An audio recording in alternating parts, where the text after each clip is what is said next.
Presidenti i Turqisë Recep Tayyip Erdogan njoftoi të mërkurën se pushimet e festës së Fitër Bajramit këto vit në vendin e tij do të zgjasin 9 ditë. Erdogan deklaroi se punonjësit tanë publik do të jenë pushim me 2, 3 dhe 4 prill që së bashku me ditët e fundjavës bëhen 9 ditë pushime për Bajram.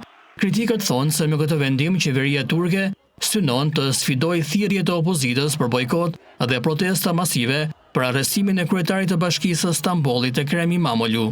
Ne nuk do të lejojmë politikanë të pamatur të cilët kërkojnë të pengojnë punën e tregtarëve, të falimentojnë industrialistët dhe të sabotojnë sipërmarrësit me thirrje të papërgjegjshme bojkoti, tha Erdogan.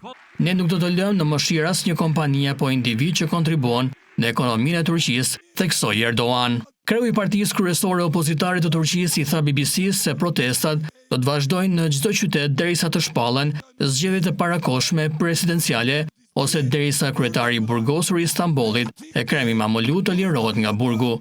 Özgür Özel, kryetari i Partisë Popullore Republikane, tha se protestat mbarkombëtare do të përfshin një demonstratë shumë të madhe këtë të shtunë në Stamboll. Kjo protestë do të hapë fushatën e partisë për ta bërë İmamoğlu'n presidentin e ardhshëm të vendit në zgjedhje që pritën në vitin 2028, tha Özel.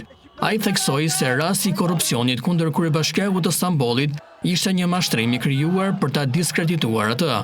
İmamoğlu mohon të gjitha akuzat kundër tij, duke përfshirë krijimin e një organizate kriminale, marrjen e rishvetit, zhvatjen dhe manipulimin e një tenderi publik. Özel tha se İmamoğlu u arrestua për një arsye të thjeshtë, për të parandaluar që ai të bëhej presidenti i ardhshëm i Turqisë. Sondazhet e opinionit sugjerojnë se kryetari i bashkisë mund ta bëjë këtë nëse nuk është pas hekurave.